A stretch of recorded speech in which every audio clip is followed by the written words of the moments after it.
Сәлем достар, қалайсыздар? Көңіл күйлеріңіз қалай? Приветствую вас, друзья! С вами снова я, Юля. И это наш с вами канал о том, как же легко и просто научиться читать по-казахски. И у нас с вами продолжается магазинная тема. Да-да-да, именно она. Теперь представьте. И сегодня у нас с вами тема, которая касается автолюбителей.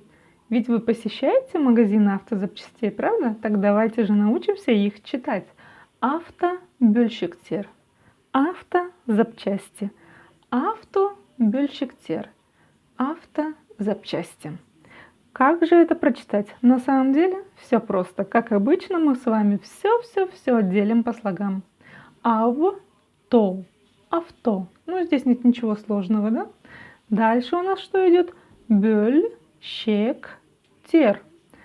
Мы помним о том, что в казахском языке как пишется, так и читается. И ни одна буква не искажается. Написано «е» значит «е», написано «о» значит «о». Просто в русском языке мы этим грешим. Ну, такие дела. Итак, как же прочитать именно слово «бөлшектер»? На самом деле все просто. Я в прошлом видео уже объясняла, как читать букву «э», но напомню для тех, кто не видел. Произносим русское слово «пес». Пес. И у нас написано после буквы «п» буква «ё». Правильно?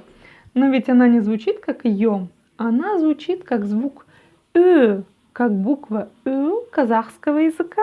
Вот такие дела. Так что ничего дополнительного изучать в данном случае не надо. Я вас с этим поздравляю. Бөль, бөль, авто. Бөль. Буква «Л» в данном случае читается мягко, как будто бы рядом с ней стоит мягкий знак. Вот такие дела. Автобөль. Дальше что у нас написано? Щек. Автобөлшек. Бөлшек. Автобөлшектер. Вот и все, друзья мои. Вы научились читать еще одно волшебное слово, которое в данном случае касается автолюбителей, которое означает автозапчасти. Ну а если хотите научиться читать еще что-нибудь по-казахски, то приглашаю вас в мои следующие видео. Ну все,